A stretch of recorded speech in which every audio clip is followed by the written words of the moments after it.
Welcome to East Lansing City Council meeting, regular council meeting, August 15th, 2023. We'll begin with the roll call. Yes, Councilmember Brookover. Here. Councilmember Garcia. Here. Councilmember Watson. Here. Mayor Pro Tem Gregg. Here. And Mayor Bacon. Present.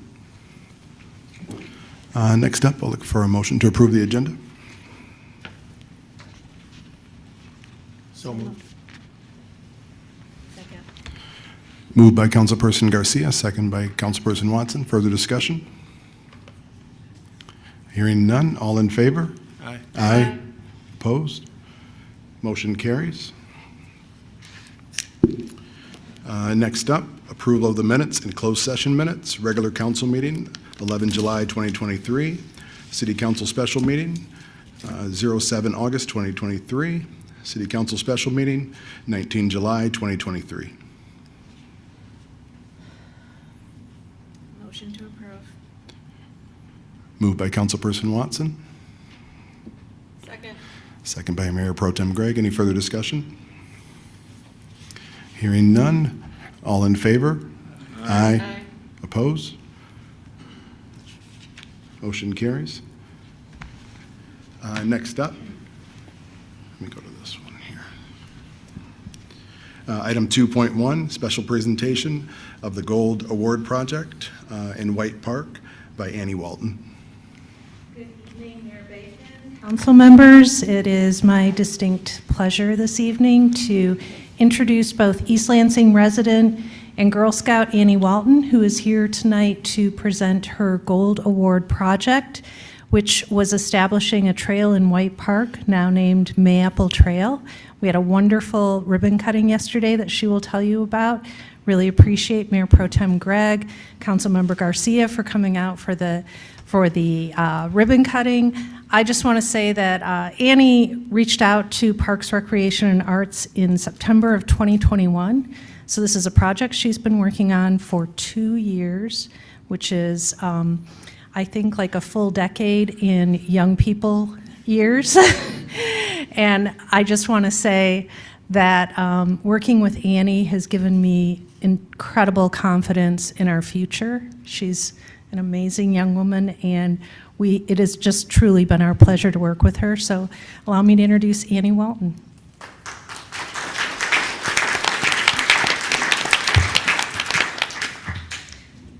Hi, I'm Annie Walton, and I'm here to talk to you about my Girl Scout Gold Award project, the Mayapple Trail. Next slide, please. Can I have the next slide, please? Oh, no worries.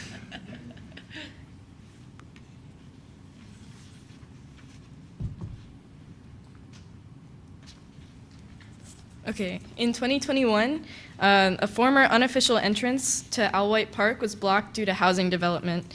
So I contacted Heather Mahano in the Department of Parks and Recreation to suggest my project. Next slide, please. She told me to make a site plan to demonstrate my idea for the trails, and this is what I put together. So the orange is the current, or were the current existing trails, and then the yellow is the former park entrance, and the red is where my proposed trails would be. Next slide, please. Thank you. One day in the wintertime, I was walking with my mom, and we noticed all the footprints in the snow where my trails would eventually be, and we saw that people were already using the area where the trails would be, but they were taking many different routes, and they were walking sometimes on private property, so we decided that we needed a trail there. Next slide, please. To further assess the need for the trail, I wrote a survey asking how often people use the park, how they access it, and if they would use my entrance, among other questions. But I presented this to the White Hills Neighborhood Association, and they helped me distribute my survey. The results were overwhelmingly supportive of my project. The graphics there, 82% of people said that they would use my proposed entrance, and almost 60% said that they used the park every week. Next slide, please. Thanks. So after determining the project was necessary, I mapped out the trail with flags, and I also dropped GPS points to digitally mark the trail. And then after mulching, I remapped it on Google Maps just to ensure that it was accurate. Next slide, please. Working with East Lansing Healthy Parks, we held 2 work days during which we mulched, weeded, removed garbage and invasive plants from the trail area. Next slide, please. Next, the Department of Public Works installed the doggy doo station that was funded by donations from generous neighbors and community members. This wouldn't have been possible without their help, so thank you. And then the trailhead sign will be installed as soon as possible, but you can see the mock-up of it on the left. Next slide, please. Yesterday, we held the official ribbon cutting for the Mayapple Trail. And that marked the completion of my project, so thank you so much, Mayor Pro Tem Gregg and Councilmember Garcia, for coming and supporting me yesterday. Thank you so much to everyone who made this possible for me. In particular, I'd like to thank the project mentors, Heather Mahano and Willow Crouppen, as well as Kathy DeChambeau, for all the time and effort they contributed for making this possible for me. I'd also like to thank the White Hills Neighborhood Association for being supportive of me throughout my project. In addition, I'd like to thank all of the people who contributed financially. As I mentioned earlier, the funds were used to purchase the doggy doo station. I have a very special thank you to give to the people who helped me during my workday. The first workday had 76 volunteers, which is the largest number of volunteers ever recorded in the history of Healthy Parks workdays. Thank you all so much. I would also like to thank the Department of Public Works, who has been working behind the scenes to deliver mulch and install the trail signs. This list wouldn't be complete without thanking my family, who has continually supported me throughout my project. Finally, I'd like to thank everyone who enjoys the trails, and I hope they serve the community for years to come. Thank you.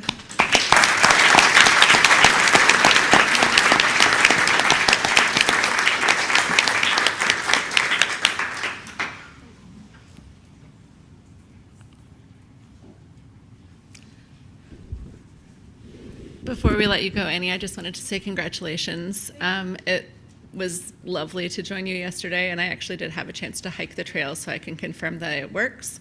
I haven't discussed this with our staff, but I'm pretty sure you have a standing invitation to be hired into the Parks Department. So if you ever want to make Kathy pay for that comment, you can put in an application, and I wish you all the great things as you move forward. Yep. Also, thank you to your mom for reaching out and to us and getting everyone coordinated and scheduled and all those things. Unfortunately, I couldn't make it yesterday. I wanted to be there. I had a separate meeting at the library, but I appreciate it, and I will be using your trail. I'm excited for it. Thank you very much. We're very, very grateful for all your work and effort. And follow-up question is the Gold Award. Is that an automatic? Is that something that happens later, or by completing the project, are you fulfilling what is required to get the award? I have to fill out like final paperwork and submit it to Girl Scouts, but I have all my hours, and so I just have to fill that out, and then hopefully they approve it. Okay, well, that's quite an accomplishment. Thank you for that as well. If they don't, let me know, and I'll write them up the rest of the letter. Thank you. Thank you. Congratulations. Any further comments? Thank you. Thanks, Thank you. Annie. Have a good night. Next up, item 2.2, Moonlight ExtravaGRANDza, a night to eat, shop, and explore your new downtown.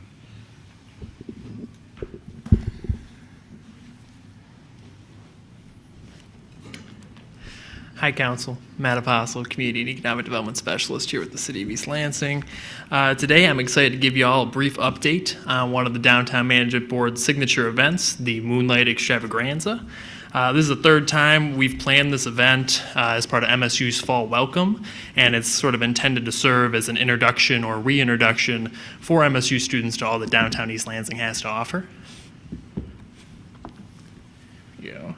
A big component of this event is that all DMB district businesses are approved by council each year to use the public right-of-way in front of their business to table, hand out promotional materials, and make that first impression with students. This year, council did that at their June 6th meeting.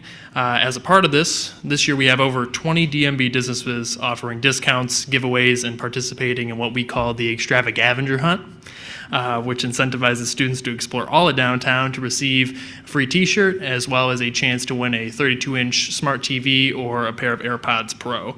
Similarly to previous years, we expect this to be a massive, successful night for our downtown businesses.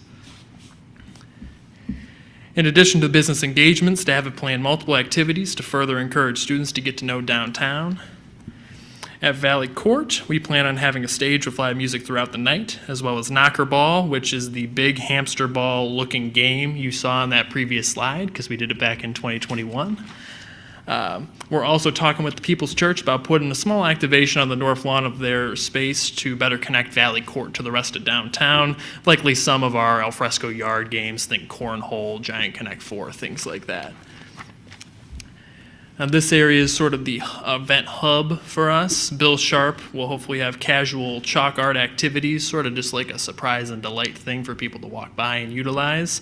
Alfresco will have a similar setup to our weekly game nights, but with some big additions. We're going to have inflatable jousting in the middle of Albert Alfresco, as well as potentially another inflatable from the Lansing Lugnuts. This will also be where our info table will be, where we'll be doing giveaways and facilitating that aforementioned extravaganza hunt. At Ann Street, we plan on having a DJ playing music throughout the night, and then at Fountain Square, we'll be having the one and only Zeke the Wonder Dog along with Sparty coming down and doing a meet and greet with community members and students. At the elevated Marriott Plaza, we'll be having a succulent giveaway, which is exactly what it sounds like, as well as in the Division Street Garage underpass. We'll plan on doing, again, more surprise and delight art activities to sort of accentuate all the artwork that's already in that space. Then finally, in partnership with a new business University Wiener, we will be hosting 4 hot dog eating contests throughout the night in the 500 block alleyway. It is who can get to 10 hot dogs the fastest, so I encourage and hope to see all council members down there participating. And finally, a big thank you to our downtown management board, as well as our other event partner, Lansing 501, a nonprofit regional talent attraction and retention group, as well as our sponsors, the Associated Students of Michigan State University, the MSU Residence Hall Association, and University Wiener. We're super excited to bring this event to our community again. Thank you all, and let me know if you have any questions. I'll say thank you to Matt. I know how many calls and things come in on this, and I'm always forwarding people to you to field all these requests and different things. So thank you for fielding them, and I know it's a ton of work. So thank you to you and the team. I know it was the call level was crazy that I was getting to. I said that's Matt. So thank you. Y'all are welcome. When you're talking about the north lawn of People's Church, are you talking about that minimal strip of grass between the north entrance and the driveway? Yes. Okay, you're aware there's a memorial garden right next to that? Just south of it, about 50 to 100 feet, yes. Well, it's actually southeast, but. Yeah. Okay, and do you have some methodology for policing the litter during the night? Yes, so we're going to have several volunteers throughout the event, and then at the end of the night, particularly Valley Court and that whole area is a pinpoint for us because there's the East Lansing Farmers Market the next day.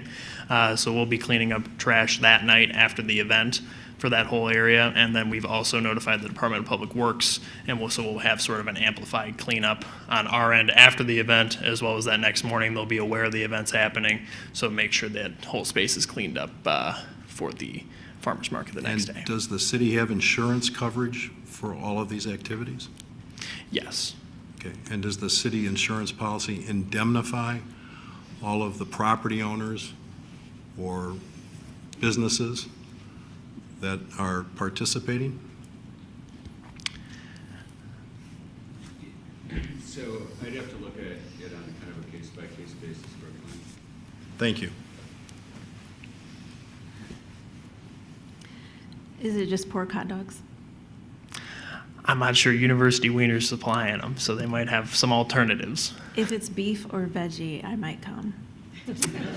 I'll let them know.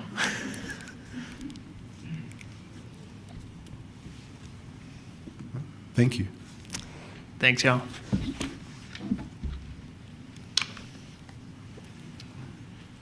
Item 3.1, all written communication received by council are posted to the online agenda packet. That's all communication received before 4 p.m. Next up, communication from the audience.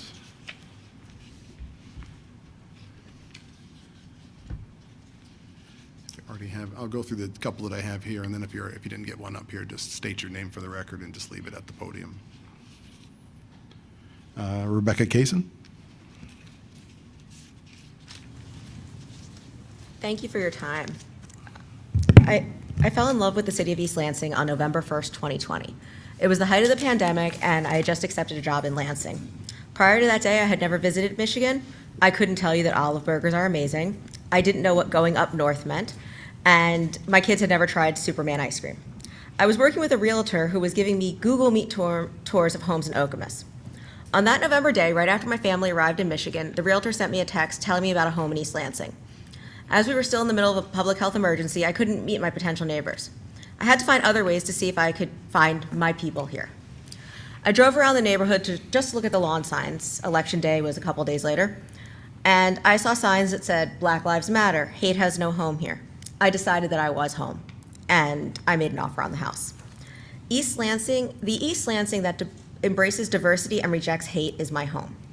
I'm here to discuss the other side of East Lansing that has reared its ugly head in the past few weeks. The hiring of the city manager and the Albert Ave proposal were opportunities for debate, discussion, and civil discourse. They turned into name-calling, mudslinging, and other verbal attacks on council members and commissioners. Residents are not able to have a civil discourse amongst each other on these topics. Today I messaged someone who's very vocal in opposition to the Albert Ave proposal. She's someone with a long history with the Women's Center, and I usually respect her opinions. While I support the proposal, I recognize that I don't know everything and I'm open to new ideas. I did not get the respectful responses I anticipated. I'm going to read these quotes not as an attack on this person, but a representation of how discourse in the city has devolved. Workforce housing is a joke. The people in charge have no backbone, none.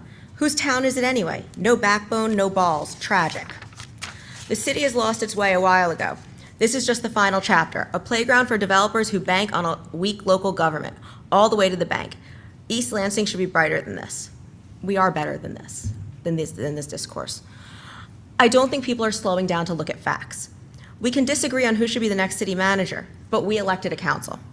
They made the best choice with the facts in front of them. I've seen comments saying things like, Bellman should go home, we don't want him here. Or, it would appear our outgoing mayor is engaged in nothing more than a scorched earth policy. And I sense that someone on staff continues to influence council's decisions for their own benefit. We are better than this. We must look at our own work histories. I know I've had employees that adore me, and I've had other ones who hoped I'd be fired. I've made decisions I'm proud of and decisions I regret. But my employment records aren't foiable. If we want the best and brightest to work in public service, we need to recognize that they are human and the people they work with are human.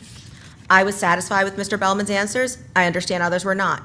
In this case, the hiring managers, City Council, spoke to people who work with Mr. Bellman, listened to Mr. Bellman, and decided that he is the best person for the job. I want to call out the veiled and not so veiled racism I see in some of the comments. The attacks on Mayor Bacon, Councilmember Watson, and DEI Director Hardy are disproportionate to other members of council and city employees. The statements also often surround them being in cahoots with each other. Why is no one saying Mayor Pro Tem Gregg, Councilmember Brookover, and Interim Director Dempsey are in cahoots? No one's saying it because it's not true. It's also not true for the 3 persons of color who sacrifice every day for our city.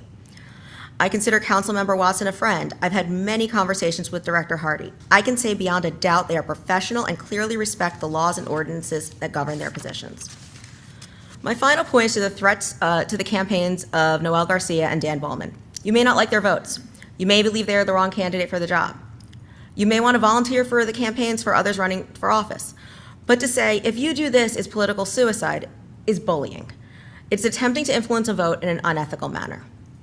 I love this city. I don't know why things have devolved into a name-calling mess over the past few weeks. We are a city of academics. We are the 34th most educated city in the nation. We can have a respectful public discourse without racism, bullying, and personal attacks. Thank you. Thank you. Pete?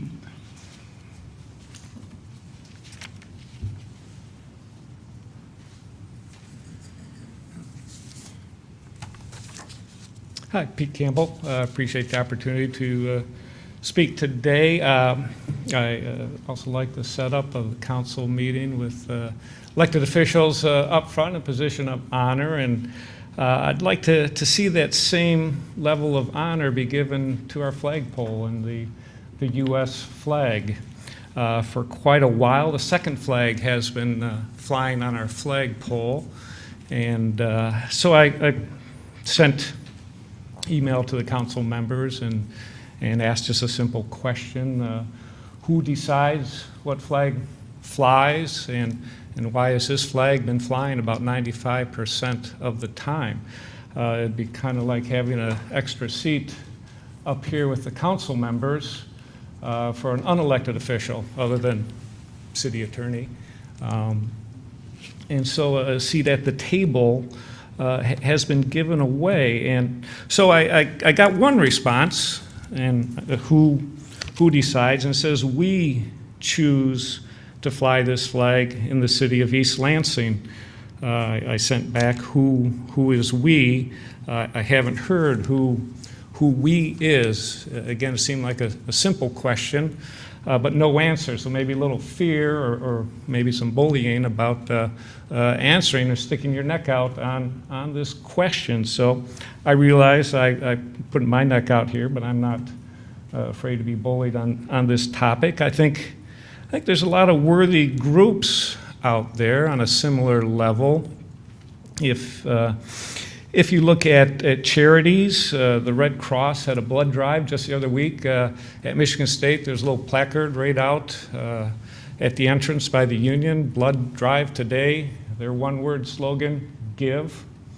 I think that's a slogan the council could stand behind. Give.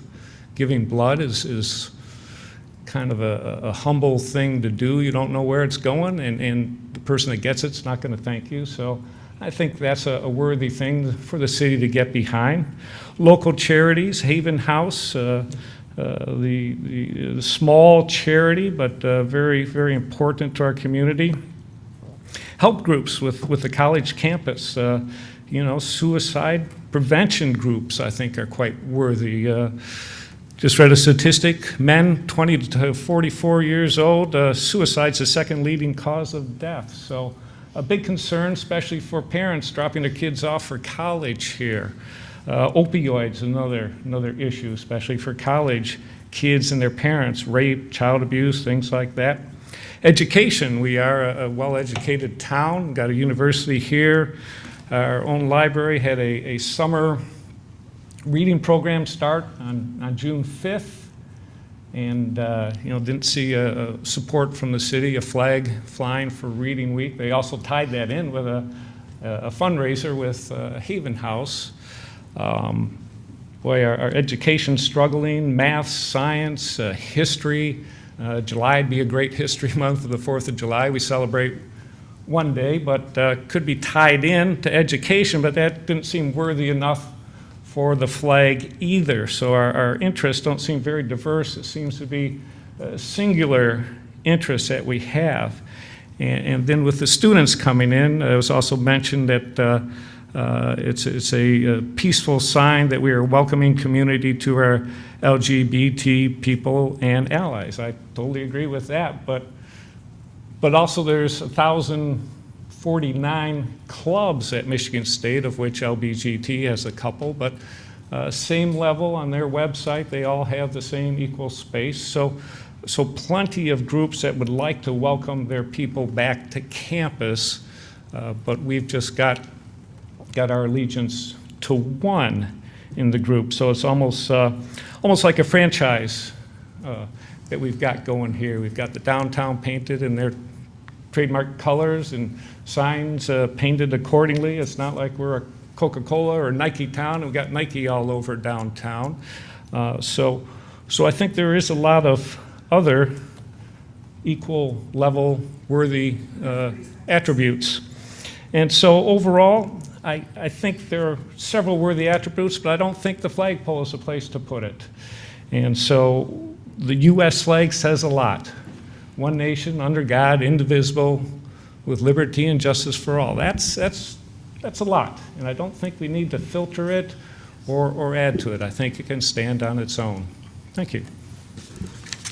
Thank you. Public comment? I don't have a blue slip. You can grab one. You can grab one at the podium. Fill it out. Just, yeah, just state your name for the record. Sure. Hi, everyone. Sorry. Okay. Yeah. I'm Erica Brown-Binion, Bailey resident with 3 kids and husband, and I'm here to talk about the combo pass at the Hannah Center and Aquatic Center that was apparently eliminated. So if you're not familiar with what the combo pass is, it incentivized people to purchase an annual membership here and also was able to add on to the Aquatic Center. So it could be purchased as an individual, a senior, or a family. And for the past 2 years, our family of 5 has purchased this. So I'm currently enjoying that pass. I bought it in December as a renewal, and I joined the Hannah after the pandemic. I was previously a MAC member. So I learned recently that the combo pass was eliminated from a fellow Hannah member. We were at the Aquatic Center, and she mentioned that she wasn't able to purchase it this year, and I was a little bit shocked because I currently have one. She is a family of 6, so she has 4 kids. The only way to use it this year was to purchase a $90 pass per person. So it went from $120 to $540 for her family. So just perspective there. I started to ask questions because I was really shocked that that can't be possible. I have one right now. How can you not purchase one? Anyway, she went back and asked, and it was gone. It's gone. So I reached out and I asked, like, what's going on? I have one, she can't have one.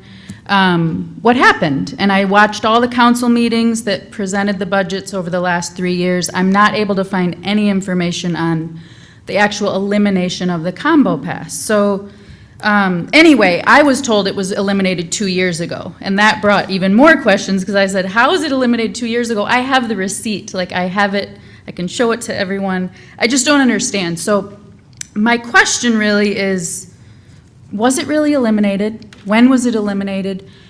Why was it eliminated? Why not just increase the fee? I get that we might need to make more money with the Aquatic Center. There was a lot of renovations done. But for a family in East Lansing to purchase a pass, we have been members of the Hannah for a long time. It's really important to us. I started like, should I go back to the MAC? It's easier for me to just add the kids in the summer.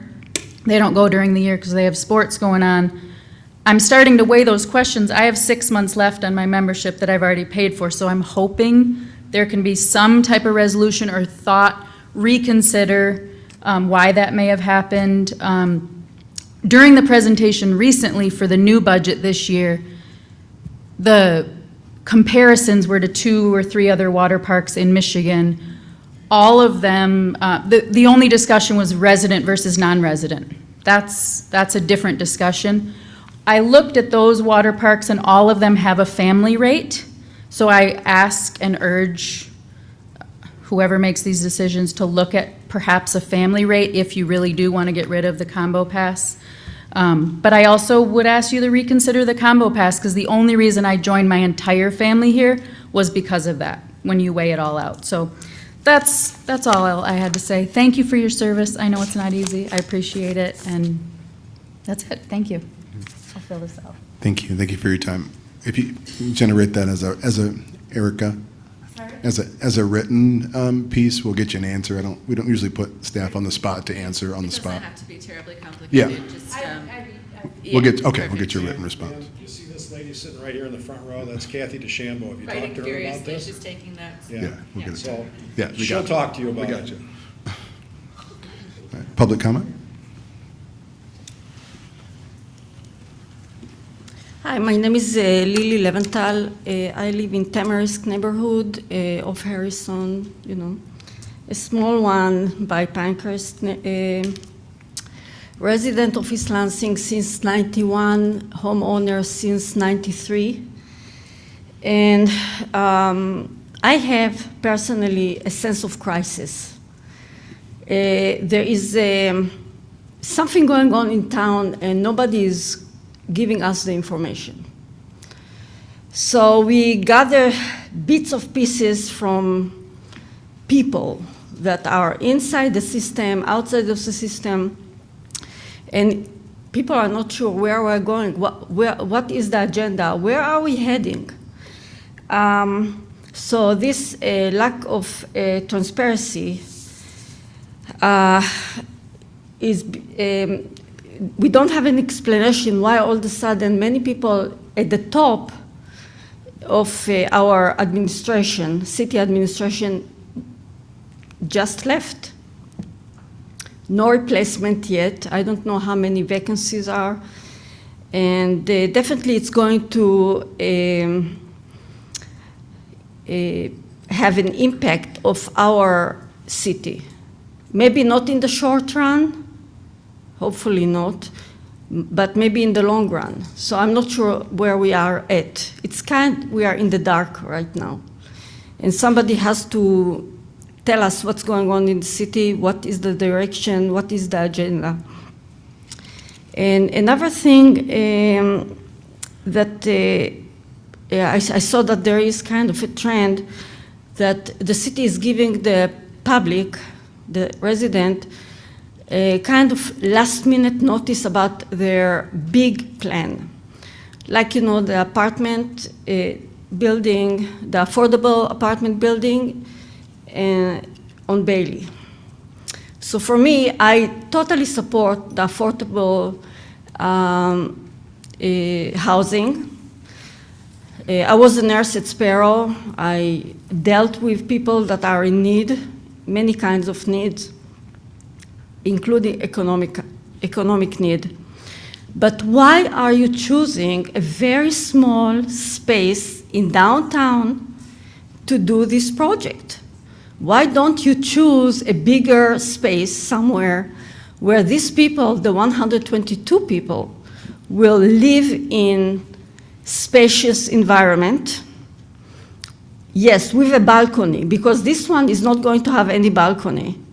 Or maybe the tiny windows. I mean, you're going to cramp 122 people in a very small place. It doesn't seem to me like a good idea. Plus, they are not going to have a parking. So where are they going to park? I came last week to hear the meeting, and they need to pay these people around $1,000 a month, and they are limited to people that are earning, their income is $40,000.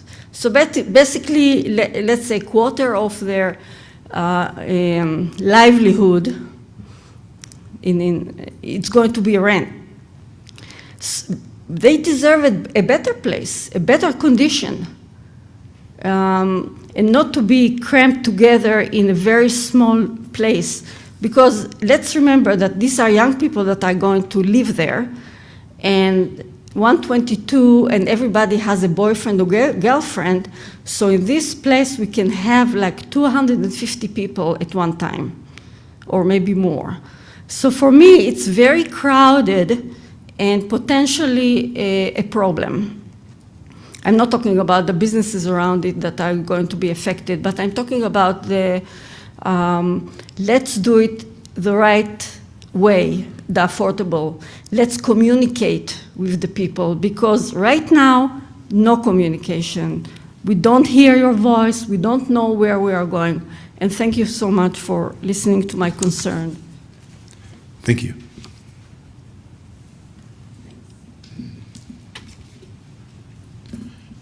Public comment?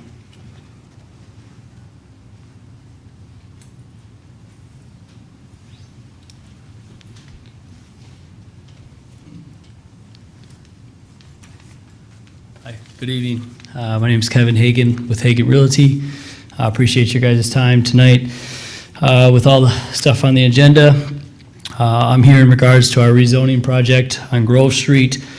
We are requesting respectfully that the item be moved from the consent agenda to the business agenda to give it a brief opportunity to discuss it.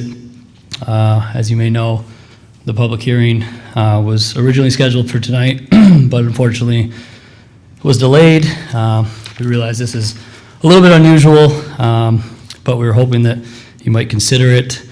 I did want to note, as a side note, that we do have plans to discuss some of what might be proposed with the residents in the area, as well as hopefully have some preliminary sketches of what we would potentially build if we were approved. So Again, we thank you for your time and your consideration on this, and we will stick around if you do end up putting it on the business agenda. So, Thank you. thank you.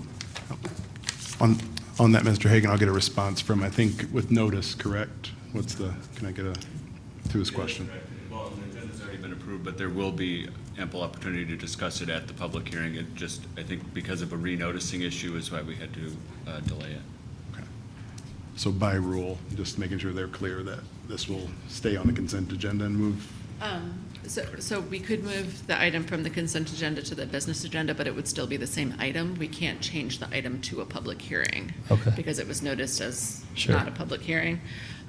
We could move it for purposes of discussion, but I feel like because there's not an opportunity for public discussion on a business item that's not a public hearing, this is your best comment, opportunity from the podium right now to say anything that you want to say. To just speak about Yeah, so it. you've got, and I'm not sure how the clock is run out, but if you Okay. wanted to make a few comments right now, this would be the time to do it. Based on that, we'll give you another clock. If you want Okay, to I speak. appreciate it, Yeah. yeah. I don't know if you want to speak, Matt, or you want me, I mean, I can speak, yeah, I mean, basically. His time is separate from his- yours, so Okay, you guys okay, don't- well, we don't need Yeah. to, speak, we just wanted to speak briefly on it. There was, when it went through planning, there was a little bit, it wasn't quite as clear of our vision. In the meantime, we've acquired 2 of the properties. We had 743 Grove, we purchased 765 Grove, and we have a deal in principle with the property in between, I believe 755 Grove. Hopefully, like I mentioned earlier, we can discuss with the residents in the area. There was some concern, like I said, because we didn't have anything proposed. Again, part of that reason was because we didn't have the properties. It's hard to propose something that we don't have legal standing on. So in the meantime, like I said, we're hoping to meet with the residents, discuss some of their concerns, some of the concerns by staff, clear up some of the, I guess, what some people thought could have been built there. And like I said, that's kind of our main goal, is to answer some of the questions and give you guys time, going into the next meeting with some answers. So, I think if you're familiar with some of the properties we've built around town, we like to include parking. None of our properties have an elevator. I guess to go back with the parking, that means it's a smaller footprint, usually less stories, which I know was some of the concerns from the neighbors. I think some of our townhomes and smaller apartment buildings that you've seen throughout the city would fit in well in this location and what's already on the ground with the sorority that CRMC built across the street, a fraternity a couple doors down, licensed rentals all on the block, and sororities to the north, along with, other rentals. So, and we can talk about that, but I guess just to give you kind of an idea of what we were looking to do there, and hopefully we'll provide those sketches as we get going into the meetings. So, thank you. I appreciate your time. Sorry, I didn't mean to put you on the spot. No, that's all right. Brian didn't write that much for me. Yeah. I think your brother's coming. He gets his own clock. All right, good. Good evening. And state your name for the record. Sure, no problem. Matt Hagan, Hagan Realty, 927 East Grand River. It wasn't our intention, I guess, to have it pulled from the consent agenda and have it be placed as a public hearing tonight. It was more, typically you guys have a 2-meeting set up with items, and we were hoping to do it in reverse. We've been at this for a number of months. There's been a few hiccups along the way, not really any fault of our own, and so we were hoping to try and get meeting number 1 out of the way tonight. I'm here to answer questions, go over any questions you have, kind of get that part of the process out of the way. Then the notice can be sent. Next meeting, public hearing could be had, and hopefully voting could be done at that point. So there are some timelines with renting season coming up and other factors that come into play with this as to why it was something that we were trying to get accomplished by a certain date. So that was the reason for our requests. I think Kevin did a pretty good job of explaining kind of the stance that we're at and where we're at with the process. And we were told that we could come to public comment, make a request at public comment to have the item moved from the consent agenda to the business agenda. So we were just doing what we were told to do. Thank you. Thank you. You just want these? Just leave them. I got yours.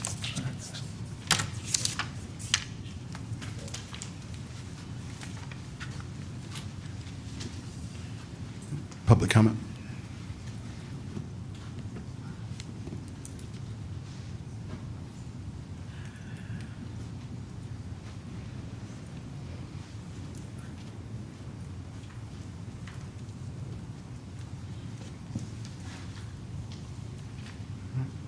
Seeing none. Online? There are no callers in the queue.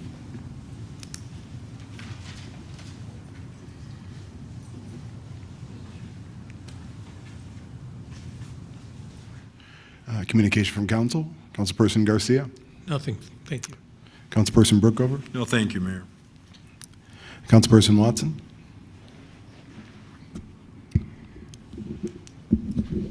I just wanted to address the comments that have been made because of the decision that I made along with our council members. I hope in the community, I hope that we can get through our feelings together. I don't mind dissent. I do mind certain temperatures of it, people coming for me or coming for our council members because they disagree with a decision that we made that we made to the best of our ability. I understand if someone has the backing of someone, but that doesn't need to mean to the harm of people that are just trying to be a part of city council or who are on city council. And it's only August 15th, so we have some time and many decisions to make before the elections. I'm not active on social media. I have a TikTok. It's a lot of fun. I am on Instagram. It's very personal. There's a reason for that. I like to engage by trying to respond to people's emails, take walks with people, talk to people, and just be human in my communications.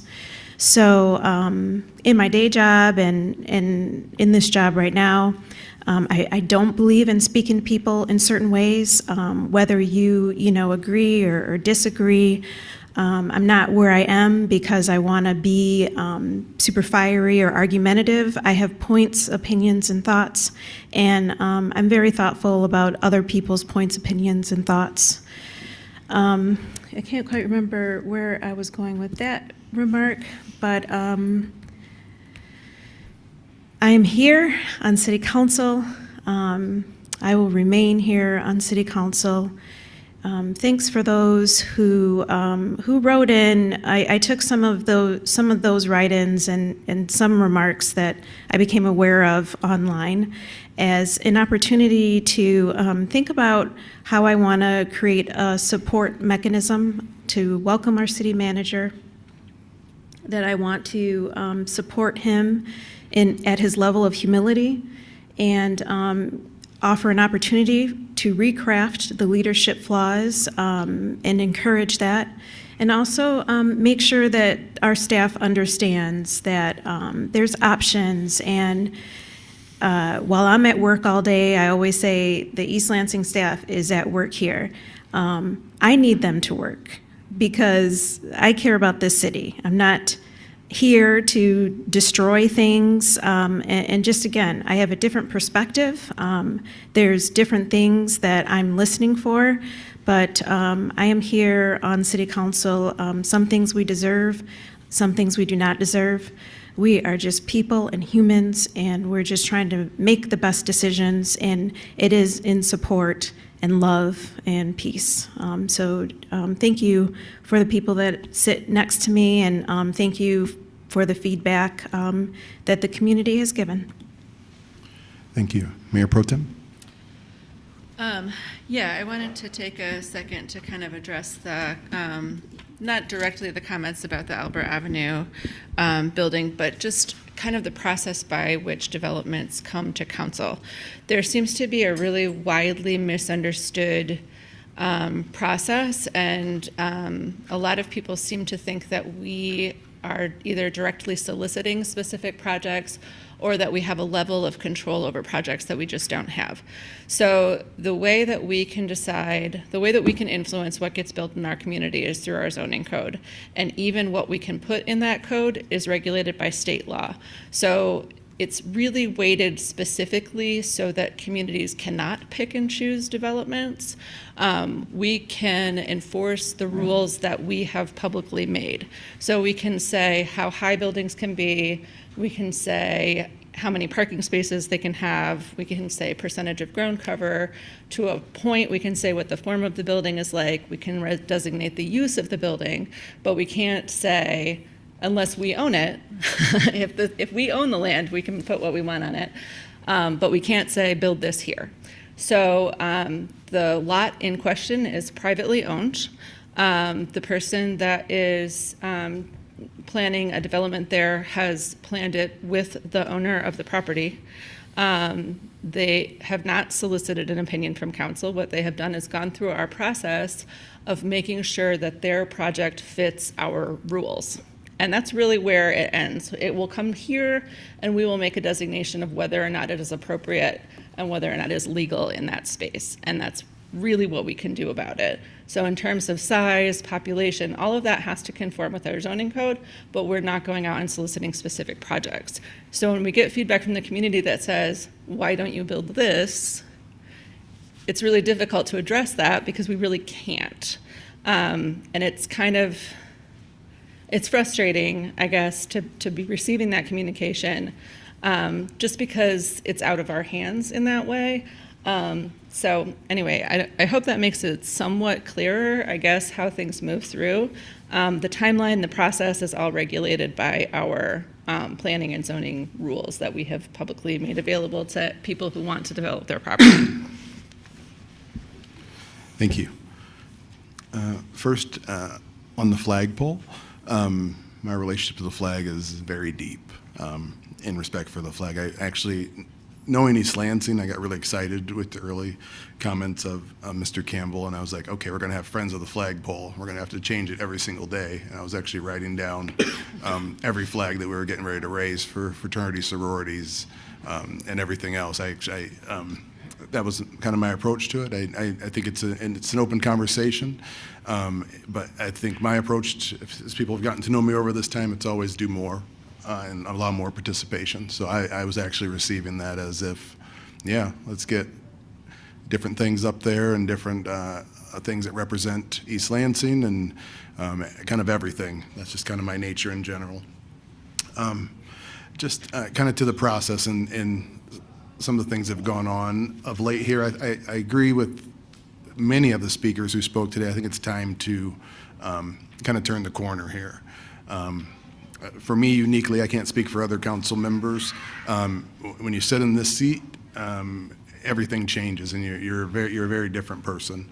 The people who come to council and come to our town halls and come to these meetings are well represented. Their opinions are well represented, and that even includes in this hiring process and everything that goes on. But when you have to sit in this seat, you listen to other people. I have constituencies that are renters. We've sat, Mayor Pro Tem and myself sat with international students. I sit and have to talk to our Mandela scholars. I talk to people who want to enter this marketplace. I have to talk to people outside of here who are considering these things. So definitely don't feel that. I think some people felt that their opinions and other things were not considered. From this position, you must consider many opinions and people who do not have the bandwidth, the privilege, or the time to attend council meetings, to lobby council, and to do some of those kinds of things. And I have to represent those individuals as well, and their opinions are well stated and so often different. And I think it's important, and I would kind of at the behest of me, ask people to start talking to some people who think a little bit differently.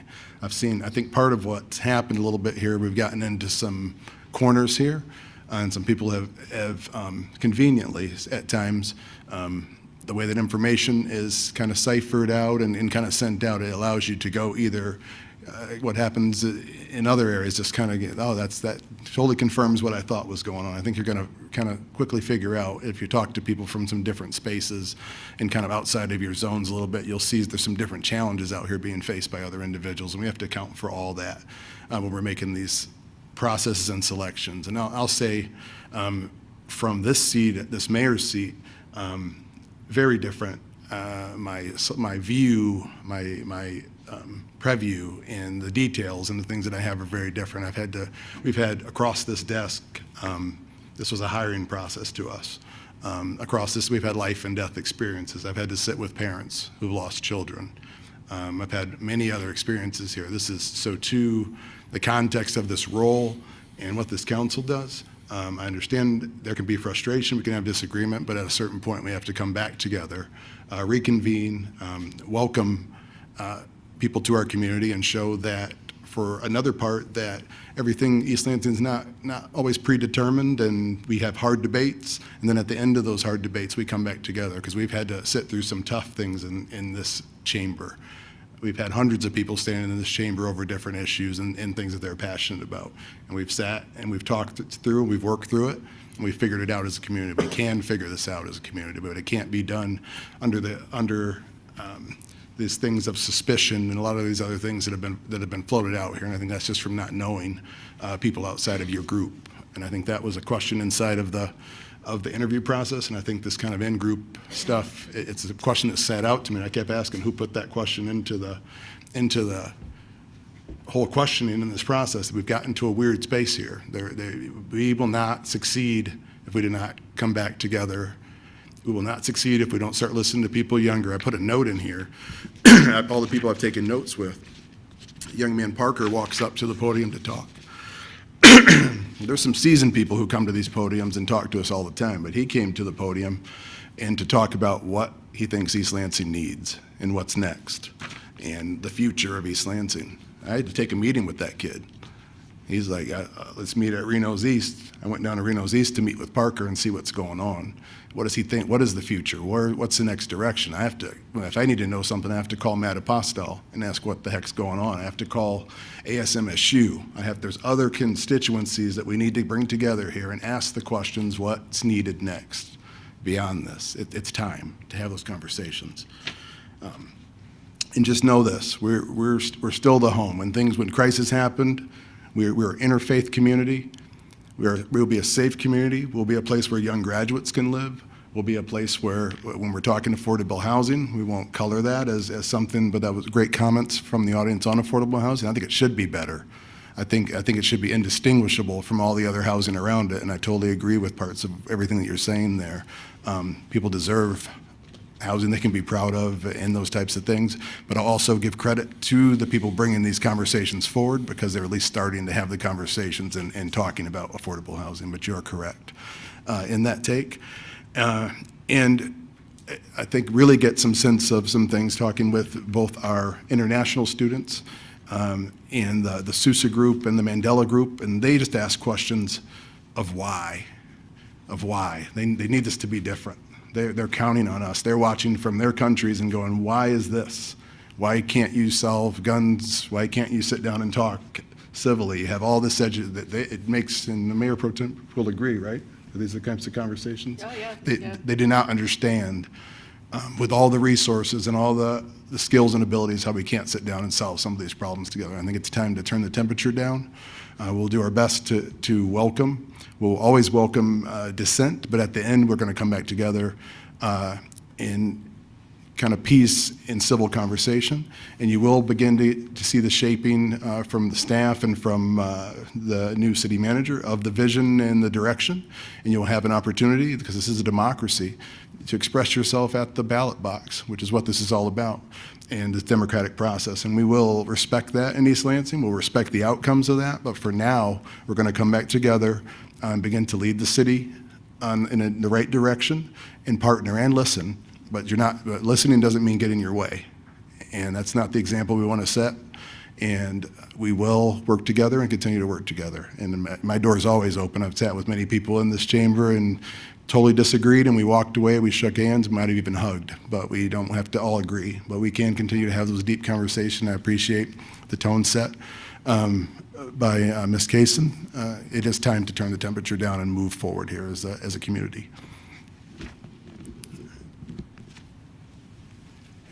City Manager's report. Thank you. Good evening.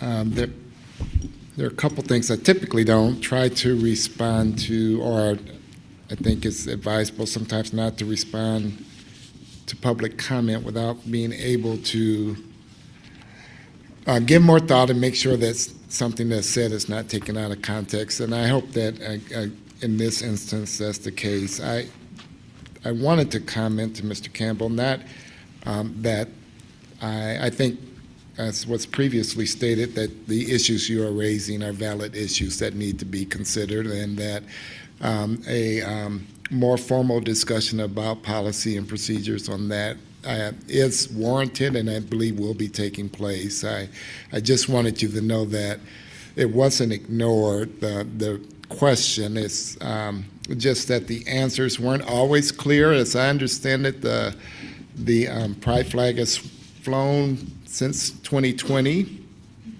and that there was a decision made. I don't know how formally, and that was part of the things I was trying to find out, if there was resolutions or other things that were adopted at that time that said that the community wanted to express its openness, its willingness to be inclusive, and all of those things, and a decision was made at that point to have the pride flag also flown there. I will also just say that we do have occasions where other flags have flown there, including the Spartan flag, and also at other parks, I think, with the Kiwanis and other things.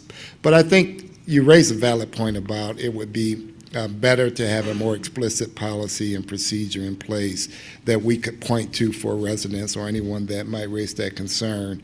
I'm going to be very transparent and just say that when the issue was raised, as I was doing the research, I just personally had made a decision not to take the flag down because I did not want to take a position of either of change. I thought that would be something that the future city manager or when we get a more formal policy and review about policies and procedures, that could be undertaken. But I do think that sending a message of inclusion is an important message. It's one that I do support, so I don't want to also unintentionally send a message that I'm saying something different other than that as well.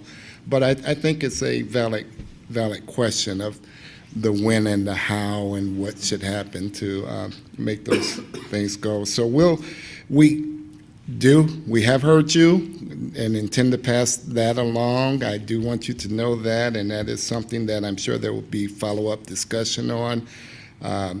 And just it's one of those classic, the wheels of government move slowly sometimes, and that's really just the answer here. But I think it is something that's worth revisiting and looking at. I will also say, and I wanted to echo our Mayor Pro Tem, only just wanted to maybe help to clarify, because I think there's one thing that might be a little misleading about the parcel at 530 Abbott that Albert, I'm sorry, thank you.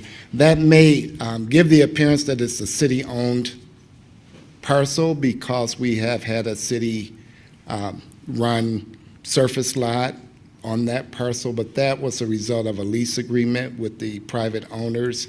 And so the parcel itself is not owned by the city. It is owned privately. It is zoned for the types of developments that are proposed and is moving its way through that process. The city does own a small portion, the most eastern portion of the lot, but the full lot itself is not in the ownership or the hands of the city. So I did want to just kind of reinforce what our Mayor Pro Tem has stated and just share why it might be a little bit misleading as to our own abilities to, propose a development and those things there. I did want to say that it's our last full week, if the weather will cooperate with us, the last full week that the Aquatic Center will be open for full and regular hours. It's going to move to a weekend hours only after this week. So if you have not been able to go out, we encourage you to go out and enjoy that. There is a coffee and conversation at the farmers market this Sunday that will be discussing trans rights, and that's at 12:30 p.m. And then finally, well, no, before I do that, I would like to acknowledge and recognize our new assistant to the city manager, and that's Asia Sif. Asia is, thank you. We're really excited to have Asia come on board. She is a recent law school graduate and recently took the bar, so she comes with a high degree of qualifications and skills, and certainly want to take full advantage of everything that she has to offer, and I look forward to working with you for the short time that I will have, but I think you'll be a real asset to the city, and welcome aboard. And then I will end by saying that with regard to, and I'm not going to, I don't want to dive into some things that I know are, that we're still working our way through, but I will only say with regard to the hiring of the city manager that there's still a process that is working through, that the background checks are being completed, and the more extensive background checks are going on right now, and there's also a negotiation period for the contract. But what I really wanted to emphasize is that I hope that Mr. Bellarmine is given an opportunity, if that should remain the selection, as I would anticipate. I would hope that he would be given an opportunity to come in, form relationships, and be judged by the merits of his work. I would also simply say that one of the things that I was impressed with and moved by, I think, with all of the candidates that interviewed, is that each and every one of them, when they were asked about their thoughts, their reflections on the city of East Lansing, commented on the quality and pride that they saw and witnessed as they were visiting and coming through East Lansing, and what they had observed by with regard to the work and the city. And so I am confident in that the staff that has done an amazing job throughout all of this will continue to do that. Regardless to selection and all of those things, I'm confident that the city will remain a high-quality community and that will service its residents to the highest standard. And so I think that's an important point that sometimes gets lost in the dialogue and the discussion, that there's still just a high degree of satisfaction in the community, and also admirable work that's been done every day by all the employees that work for our city. Thank you. City Attorney's report. I just wanted to provide the residents and council a brief update regarding the charter amendments. As you recall, the council approved 3 charter amendments to go on the November ballot to be determined by the voters. Those would be to change the swearing-in date of council members, to change the composition of the city council from 5 to 7 members, and to change election years from odd years to even years. Under the Home Rule City Act, subsequent to those being passed, we did send those on to the governor, who sent them to the Attorney General for review. On August 4th, the Attorney General sent a recommendation back to the governor to approve of the swearing-in date change and the changing of the composition from 5 to 7 members, but to disapprove the charter amendment regarding the change of election years from odd to even. Under the Home Rule City Act, if there is a disapproval from the council, from the governor, the council has the ability to override it with a supermajority vote. I prospectively put it on your agenda for the Sunday meeting of the 13th, hoping that the governor would get back to us by then. Unfortunately, we did not receive the disapproval letter until 10 a.m. today. The deadline for override was 4 p.m. today under the Home Rule City, or under the Open Meetings Act, we didn't have proper time to notice up a meeting, so that will not be on the November ballot. The other two will be, and we'll talk about options moving forward. Thank you. Thank you for the clarification. I think, talking with the city attorney, the goal was to give people a chance to vote on that subject. It wouldn't be something that council would do by resolution, so that would probably fall to the next council if it's something they have interest in. So it wouldn't be anything we do by resolution. It was going to be a kind of a democratic sorting of that issue. So, I think so. Consent agenda. Item 4.1, approve the following appointments or reappointments to boards or commissions. Collin Good to the Human Rights Commission for a partial term ending December 31st, 2025. Item 4.2, approve a contract with C2AE for the design of the Drinking Water State Revolving Fund at 2024 Red Cedar Neighborhood Water Main Replacement Project in the amount of $785,650 and authorize the city manager to sign. Item 4.3, approve the agreement with Tetra Tech for professional engineering services for the Drinking Water Asset Management Plan. Update in the amount of $314,967 and authorize the interim city manager to sign. Item 4.4, approve a resolution adopting the 2023 Tri-County Hazard Mitigation Plan update. Item 4.5, approve a resolution to execute the cost-sharing agreement with the Michigan Department of Transportation for the road resurfacing and addition of bike lanes on Coolidge Road between Saginaw Highway and Lake Lansing Road. Item 4.6, approve the MDOT Transportation Alternatives Program local agency resolution for the 4 to 3+2 lane conversion on Coolidge Road from Saginaw Highway to Lake Lansing Road, and authorize the interim city manager to sign. Item 4.7, approve the contract with ML Chartier Excavation, Inc. for the fiscal year 2024 to 25 Hydrovac Water Service Contract, distribution system material inventory in an amount not to exceed $365,000, and authorize the interim city manager to sign. Item 4.8, approve contract with Cone Elevator for modernization of 2 Charles Street parking garage elevators along with a 10% project contingency, and authorizes interim city manager to sign. Item 4.9, approve a sole source contract with Leak Petroleum Equipment, Inc. to replace 2 existing garage hoists at the Public Works location in an amount not to exceed $51,049, and authorize the interim city manager to sign. Item 4.10, approve renewal of contract with Newkirk Electric Associates for emergency and as-needed electrical contractor services for fiscal year 24.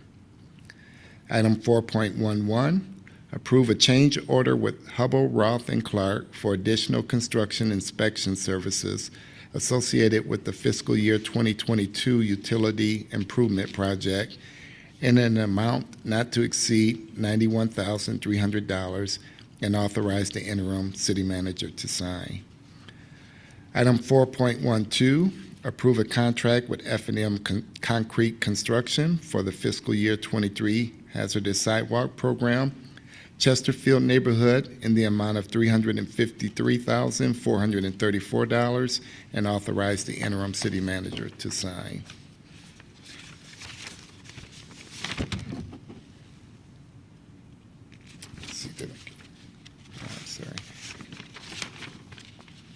Item 4.13. Okay, approve a Class 3 rental license for up to 2 unrelated or a family at 3993 Gallup Road. The owner is Assad Tanis, East Lansing. Item 4.14, approve a Class 3 rental license for up to 2 unrelated persons or a family at 3990 Mustang Road. The owner is Assad Tanis, East Lansing. Item 4.15, approve a Class 3 rental license for up to 2 unrelated persons or a family at 814 Ann Street. The owner is David Becker, Holland, Michigan.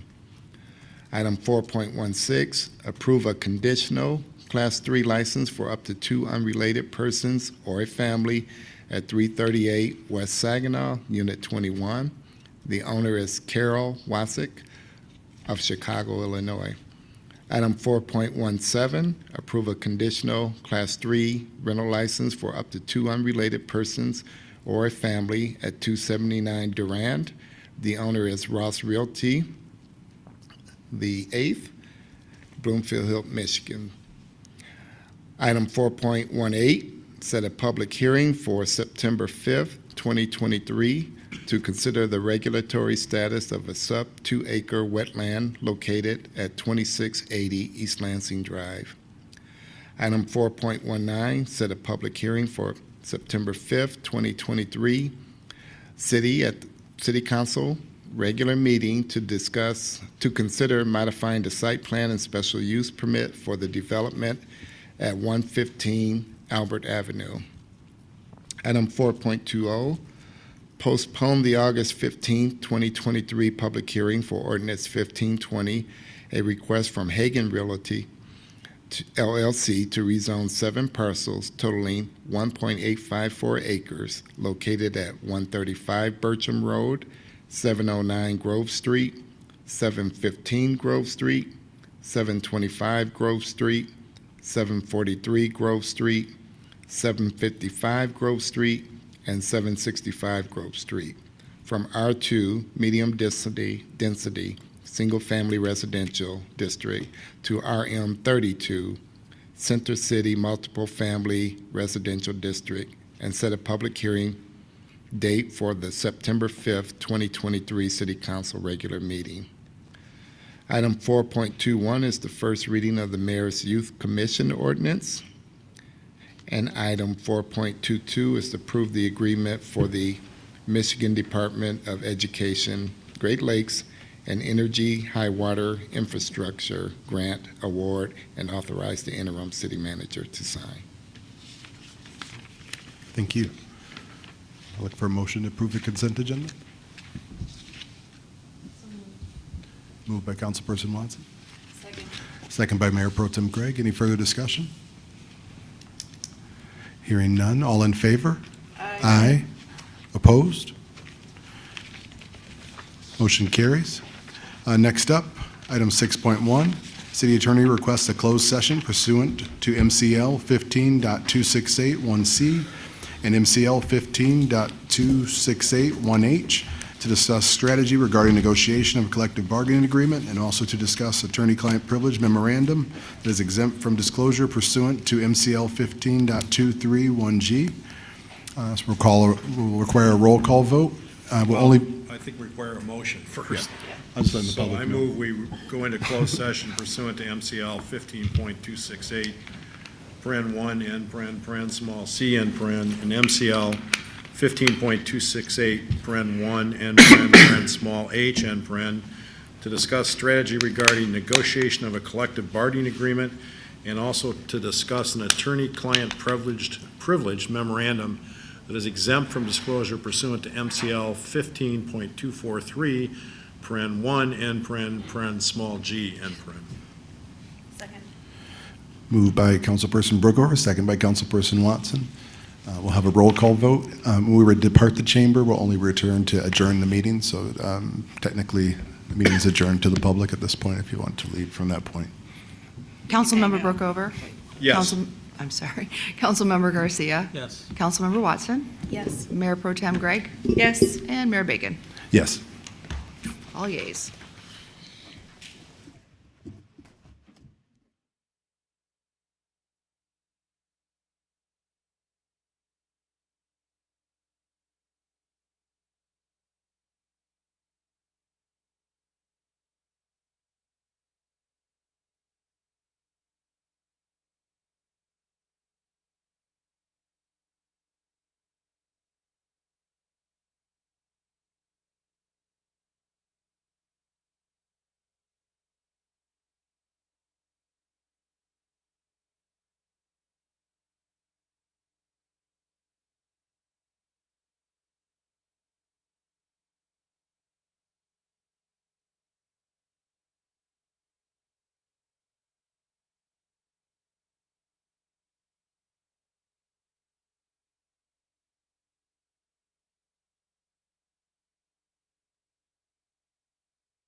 Yeah, I'm gonna go eat something. I don't know what.